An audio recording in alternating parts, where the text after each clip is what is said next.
যেটাতে বিজয়ী হতে হলে আপনাকে কোনো কিছুই করতে হবে না, সিরিয়াসলি কিছুই করতে হবে না। হ্যাঁ, এমনই কিছু মজাদার অ্যামেজিং তথ্য নিয়ে আমাদের আজকের এই ভিডিও। তো শুরু করার আগে ভিডিওটিতে লাইক দিয়ে চ্যানেলটিকে সাবস্ক্রাইব করতে ভুলবেন না। চলুন তাহলে শুরু করি। নাম্বার 6, বন্ধুরা, আপনি যে মধু খাচ্ছেন সেটা আসল নাকি নকল কখনো কি ভালো করে যাচাই করেছেন? আপনি জানলে অবাক হবেন, বাজারে প্রায় 90% মধু হয় নকল।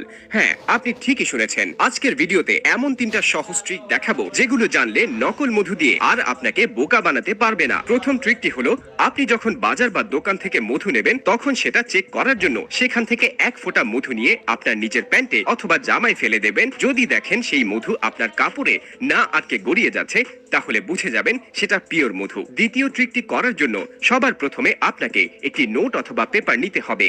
তারপর এই নোটের উপর কিছুটা মধু নিয়ে তার নিচ থেকে আগুন জ্বালাতে হবে।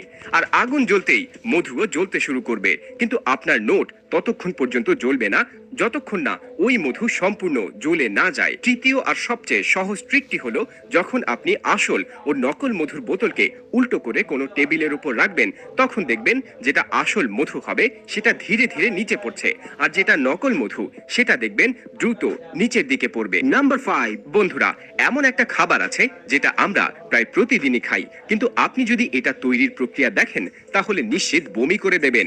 দেখুন, আপনি হয়তো কখনো না কখনো শুনে থাকবেন চুইংগাম খাওয়ার ফলে আমাদের মুখের হাড় মজবুত হয়।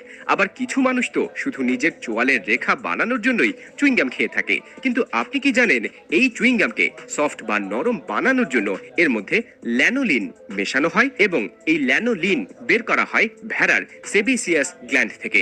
এই গ্ল্যান্ডের কাজ হলো শরীরে ঘাম আর তেল জাতীয় ভাব তৈরি করা। এই অয়েলি সাবস্ট্যান্স চুইংগামকে সফট বানানোর জন্য ব্যবহার করা হয়। নাম্বার 4, বন্ধুরা, ভুল করেও পেঁচা পাখিকে একটা জিনিস কখনোই খাওয়াবেন না, কিন্তু সেটা কি চলুন সেটাই জেনে নেই।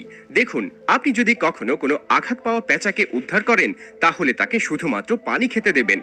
খাবার খাওয়ানোর মতো ভুল একদমই করবেন না, কারণ ভুল করে যদি আপনি কোনো পেঁচাকে খাবার খাইয়ে দেন তাহলে সে আর কখনোই আপনাকে ছেড়ে যাবে না।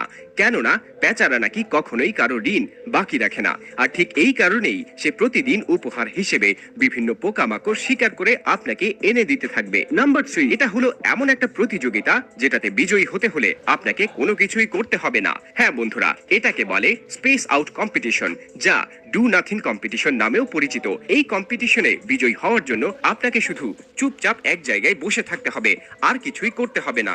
এই কম্পিটিশনের নিয়মগুলো হলো, এই কম্পিটিশনে আপনাকে টানা 90 মিনিট ধরে এক জায়গায় বসে থাকতে হবে, তবে ঘুমোতে পারবেন না, কারো সঙ্গে কথা বলা যাবে না, ফোন চালানো যাবে না, এমনকি চলাফেরাও করতে পারবেন না, এবং